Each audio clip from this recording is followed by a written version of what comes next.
Bora lá? Novos ângulos. Acho que tá melhor.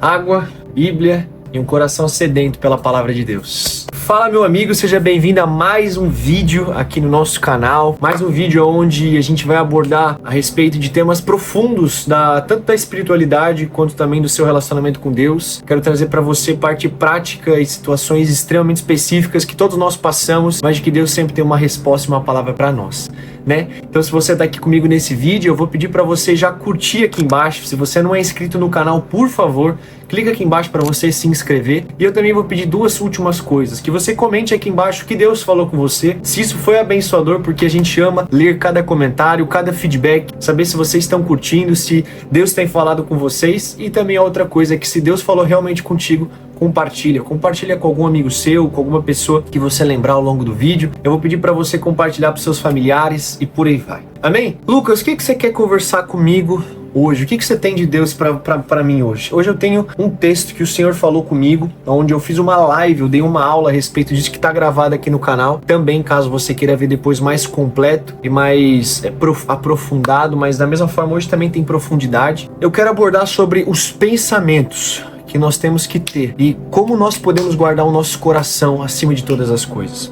Tudo isso é baseado num versículo que você deve conhecer, que é Provérbios, capítulo 4, versículo 23, se não me falha a memória, onde Salomão vai trazer pra gente o seguinte texto, de que acima de todas as coisas, guarde o seu coração, porque dele procede as suas fontes de vida.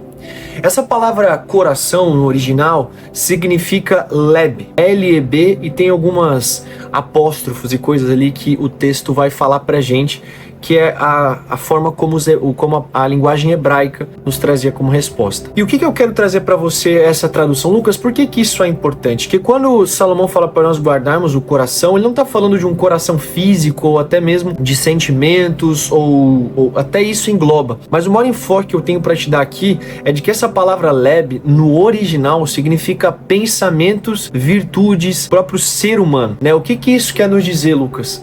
Quando nós lemos esse texto, nós pensamos que Deus está falando para guardarmos os nossos sentimentos, entre outras coisas, como muitas vezes é uma paixão que eu tenho por alguém, uma paixão que eu tenho por algo, ou guardar o nosso coração de coisas que Satanás, né, o pai da mentira, fala pra gente. Tudo isso tem de certa forma a ver, mas o foco e o maior enfoque que Salomão quer trazer pra gente é de guardar a nossa mente, guardar os nossos pensamentos, cara. Isso é muito importante. Lucas, por que isso é importante? Que quando eu entendo o contexto errado, quando eu entendo palavras erradas, os rumos das coisas também vão ser tratados de forma diferente, e quando você tem estratégias erradas, você vence batalhas erradas também. Quando nós lemos esse texto, nós temos um outro texto que Salomão vai trazer pra gente lá na frente, em Provérbios, capítulo 28, lá no versículo 19, onde a Bíblia diz o seguinte: como a água reflete o rosto, assim o coração reflete quem a própria pessoa é. É engraçado que essa palavra coração aparece duas vezes, Provérbios capítulo 4 e aqui também em Provérbios 27. E essa mesma palavra é leb. O que está dizendo aqui na tradução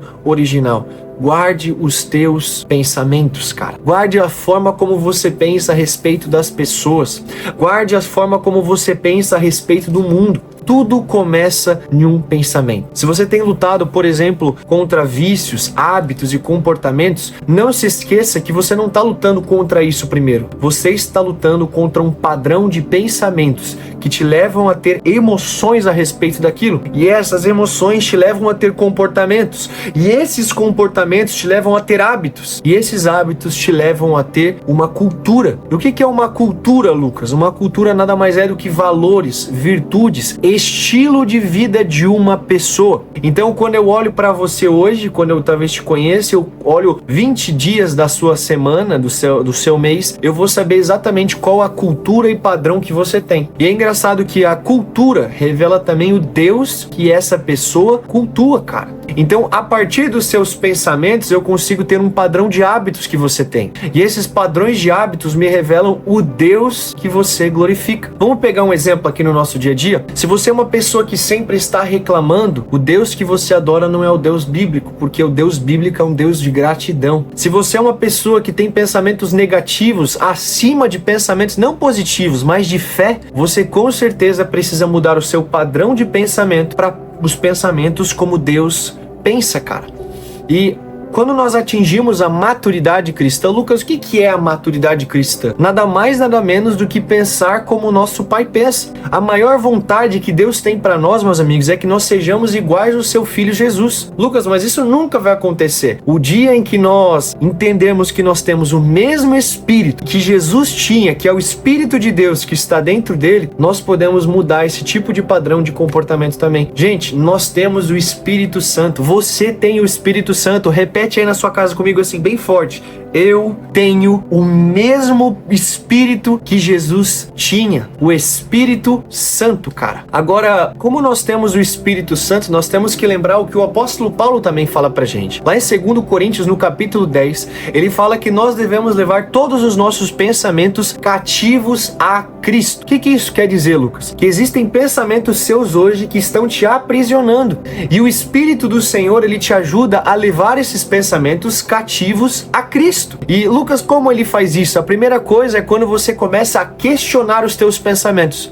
Como, por exemplo, acontece uma certa situação na sua vida e você tem um certo padrão que você já age. Por exemplo, acontece uma situação no seu dia lá que você bateu o carro. A primeira coisa que você faz é reclamar, é brigar com a pessoa, é você ter pensamentos, meu Deus, agora vai dar tudo errado, meu Deus, isso aqui. Quando nós temos o Espírito Santo, ele nos incomoda. Por que você está tendo esses pensamentos? Você só bateu o carro, tá tudo certo. O pai que cuida de você provê financeiramente, conversa com a pessoa ali na frente, vai dar tudo certo. No final das contas, Deus usa dessas artimanhas até mesmo para nós evangelizarmos uma pessoa. Isso já aconteceu comigo, né? E o que eu estou te falando aqui é que o maior desejo que Deus anseia que nós tenhamos aqui é para que nós comecemos a pensar como Jesus Cristo pensava. Quando nós olhamos para o padrão de pensamento de Jesus, a gente vê que ele é muito diferente do nosso. Jesus, ele tem uma certa situação na qual ele sabe que um dos seus melhores amigos, Lázaro, morre. E ele é o único que não fica triste. Inclusive, os próprios discípulos falaram, por que nós vamos até lá? Ele já está morto. Então Jesus já tinha um padrão do céu. Qual que era o padrão do céu?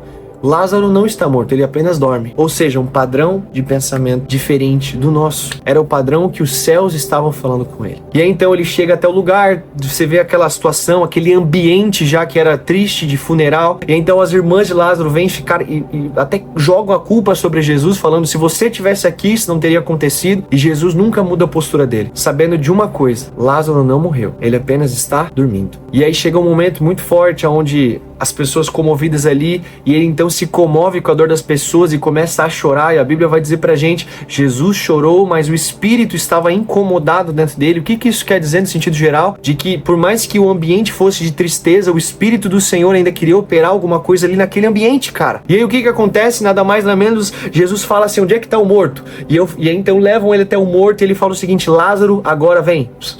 Vamos, rola essa pedra aí e vem pra fora. O que isso quer nos dizer? O padrão do pensamento de Jesus revelava o Deus que ele glorificava, que é o Deus que ressuscita os mortos, cara. Então, meu irmão, o que nós temos que fazer, acima de tudo, para guardar o nosso coração é não ser movido por esses ambientes, não ser movido pelo que as pessoas dizem, não ser movido até mesmo pelas circunstâncias que nós estamos inseridos, cara. Precisamos ter um padrão de pensamento que glorifica ao Senhor, porque assim como nós vamos pensar a respeito das circunstâncias de Deus e de nós mesmos, assim nós vamos nos tornar como aquilo. Então guarde isso aqui pra você. Os seus pensamentos te levam a ter emoções a respeito daquilo. Nós somos seres emocionais, então vamos ter comportamentos baseados em emoções. E então essas atitudes vão ter o quê? Hábitos. Você vai começar a praticar aquilo no automático. E esse automático nos leva a uma cultura. E ali vai revelar o Deus que você glorifica. Meu irmão, eu quero orar por você para que Deus quebre pensamentos hoje que você luta contra, padrões que você tem na sua vida que não tem a ver com o padrão dos céus. Eu quero orar por você, então por favor feche os teus olhos,